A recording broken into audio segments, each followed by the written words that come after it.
Bonjour à toutes, bonjour à tous. Donc sur la chaîne Bien-être, aujourd'hui, on accueille Aude Planchon. Bonjour Aude. Bonjour. Donc on accueille Aude pour son interview aujourd'hui. Donc Aude est art thérapeute. Donc nous allons la découvrir aujourd'hui. Donc d'abord pour commencer, Aude, moi ce que j'aimerais savoir c'est qu'est-ce qui fait que tu as décidé de te diriger vers ce métier-là? Alors, j'ai ouï dire très jeune de l'art-thérapie, en fait, par le biais de proches familiaux, déjà. Mhm.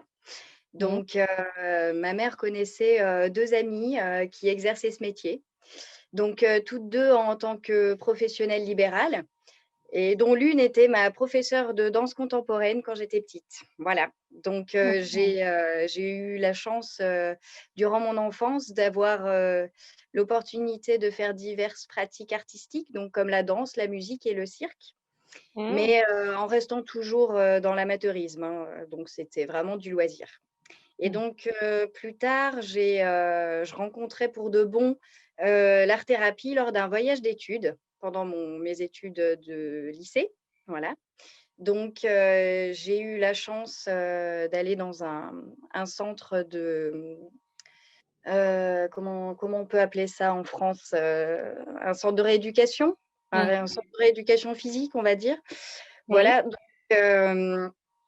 j'ai pu, découvrir l'art-thérapie en fait, dans ce lieu-là et pendant mes études de bac pro, voilà, je me suis dit: «Beh, ce sera mon futur métier, c'est exactement ce que je veux faire». Donc j'ai continué, après le lycée, des études à la fac en psychologie. Mais la dimension scientifique et de recherche était trop présente pour moi, donc j'ai fini ma première année de licence et puis je suis, partie, directement en fait, faire cette formation d'art thérapeute donc Mhm.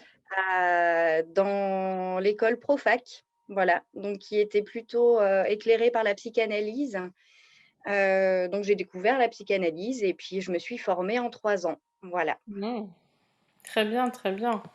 Très bien, quand même, ça a été quand même tout un chemin qui a été parcouru pour arriver à devenir art-thérapeute. Par rapport à l'art-thérapie que tu pratiques, c'est quelle art-thérapie? Parce qu'il y en a plusieurs, hein. Alors, j'ai été, du coup certifiée en art-thérapie, option danse-thérapie, Mhm. et médiation, artistique aussi puisque quand on passe, ce diplôme, d'art-thérapie, on a aussi, la chance de pouvoir aussi apprendre la médiation artistique. Donc, quand je dis, éclairé par la psychanalyse, c'est vraiment tout un processus. On est, comment dire? On apprend en fait le concept de l'éphémérité, en fait. Ce Mhm. qui permet aux patients, de pouvoir créer en séance, mais mais en sachant qu'en fait, il va pas garder cet objet et que ça on va rester vraiment dans son jardin secret. Si on peut faire un jeu de mots avec le mot secret, c'est aussi se créer, donc Mhm. dans un intime qui lui appartient vraiment, lors de la séance et donc cet objet-là, cette œuvre qu'il aura créée ne va pas sortir de la séance. Donc elle ne sera pas interprétée par d'autres personnes et elle pourra lui appartenir, voilà, dans son psychisme, et elle pourra être transformée, remodelée, comme il en a besoin, en fait. Voilà, donc nous, c'est vraiment ce qu'on apprend, à Profac. Donc c'est une art-thérapie, qu'on appelle contemporaine. Voilà. Mhm. D'accord. Est-ce que tu utilises le mouvement justement, puisque tu es danseuse et tu as appris la danse-thérapie, est-ce que tu utilises le mouvement aussi? Bien sûr, alors, du coup, on va plutôt, parler, de mouvements, éphémères, effectivement. Donc, puisque c'est un petit peu, ce qu'il est aussi, hein, Mhm. et effectivement, dans mes séances, je fais pratiquer aux patients, le mouvement. Donc ça peut être, pour, s'échauffer un petit peu, avant de commencer ou tout au long de la séance. Je peux rester dans l'expression corporelle. Mmh, bien sûr. Mhm. Mmh. D'accord. Donc c'est quelque chose en fait, comment ça marche en fait? Pourquoi du mouvement et comment c'est amené? Est-ce que les personnes qui viennent à toi en séance sont des personnes qui ont déjà j'ai envie de dire un goût pour ça, ou pas? Comment ça marche tout ça? Alors comment ça arrive en séance? C'est surtout ça ce que j'entends dans la question. Alors effectivement, ça peut être, des personnes qui apprécient effectivement, la danse par exemple, mais alors nous on entend la danse en fait, comme, comment on pourrait expliquer ça? Comme, oui, oui, on va rester vraiment dans le mouvement et en fait, on ne recherche pas la technicité dans la danse. Donc, on va pas rechercher l'esthétique dans le mouvement. Donc, souvent, en fait, je désacralise un petit peu ce mot de danse pour que les Mmh. patients soient à l'aise avec ce terme-là qu'on entend un petit peu différemment.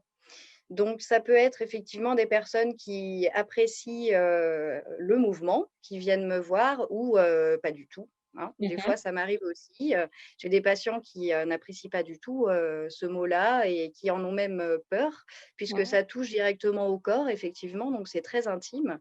Donc tout de suite, effectivement, avant de commencer, quand je pose le cadre, je leur explique vraiment qu'on n'est pas dans la recherche d'un esthétique, que c'est vraiment quelque chose qui va résonner à l'intérieur de soi et que c'est pour exprimer vraiment, leurs difficultés ou voilà. Donc en fait, il y a aucun jugement, dans ce que je propose. Vraiment, c'est libre, en fait, c'est très libre. C'est vraiment le patient qui va se saisir des propositions que je vais faire et s'il en a pas envie, eh bien, il peut s'en saisir vraiment comme il l'entend, en fait. Donc on est vraiment dans Mmh. ma posture en fait, elle est vraiment dans la bienveillance et dans la neutralité complète. Voilà. Voilà, donc ça c'était important. C'est pour ça que je tenais à te poser cette question-là, qui est une question, bah, voilà, qui est essentielle, je pense. Et puis voilà, comme tu le disais, qui pourrait susciter éventuellement des peurs, mais il n'y a pas à avoir peur, puisque finalement, la bienveillance étant là, il n'y a pas de jugement, il y a de la neutralité. Donc on peut y aller, il n'y a pas de souci, et on peut du coup exprimer plein de choses et faire sortir plein de choses. Bien sûr, Donc c'est l'objectif. voilà, donc c'est vraiment comme ça qu'il faut le voir. Donc c'est super. Au niveau donc des séances, elles se passent comment? Elles se passent en présentiel uniquement, à distance également? Comment ça marche? Alors, pour l'instant, effectivement, c'est une bonne question puisque, j'ai, créé mon entreprise, en septembre, donc en début d'année scolaire et je propose des interventions dans les institutions, donc Mhm, en présentiel pour l'instant, effectivement. Hem Et j'ai pas encore proposé de séance, effectivement en distanciel puisque je viens juste de m'installer et que c'est encore tout frais. Donc, pour mhm, l'instant, je travaille, dans un lieu de vie et d'accueil avec, des jeunes en dérive, socio-éducatif, si on peut dire. Et donc, je travaille avec eux en présentiel. Voilà. Donc, ça dépend vraiment des besoins et des demandes des institutions. Donc, moi, je vais leur proposer et ensuite, si vraiment ils ont besoin de faire appel à moi, voilà, je me rends sur place, pour l'instant. Voilà. très bien. Et au niveau des particuliers, comment ça se passe? Est-ce que Alors tu vas à domicile? Est-ce que tu as un cabinet? Comment ça se passe? alors pour l'instant, j'ai effectivement pas de cabinet et je ne travaille pas non plus à domicile. Pour l'instant, c'est un choix, Mhm, parce que pour moi, j'ai vraiment besoin, voilà, de commencer déjà quelque chose, de poser un peu mes bases et mhm, effectivement, pour moi, ces bases, elles sont importantes d'être posées, en institution pour l'instant, donc vraiment juste en intervention et après effectivement, j'irai, dans cette direction de proposer aux particuliers, des séances parce que je pense qu'il y en a vraiment besoin, que tout le monde peut, voilà, devrait, pouvoir avoir accès à cette forme de thérapie. Donc c'est vraiment dans mon objectif futur. très bien, très bien. Et donc tu te trouves où? Dans quel département? Dans quelle région de France? Mmh. Alors, moi je suis, dans le Puy-de-Dôme. Donc, je suis à Montaigu-en-Combrailles, dans un petit village. Donc je suis vraiment, vraiment, heu, dans un lieu rural, si on peut dire, effectivement, entourée, je suis à la campagne. Voilà. Ok, très bien. Donc vous l'avez compris, hein, donc Aude donc, se trouve dans le Puy-de-Dôme. Donc elle est art thérapeute. Elle se trouve donc maintenant être partenaire de la chaîne. Donc vous la retrouverez sur notre chaîne. Donc n'hésitez pas à aller regarder sur www.bien-du6être.tv de manière à découvrir des informations, des choses intéressantes sur l'art thérapie, puisqu'en plus on aura certainement la chance d'avoir des chroniques avec Aude. Merci beaucoup Avec Aude pour cette plaisir. interview. Merci beaucoup à vous.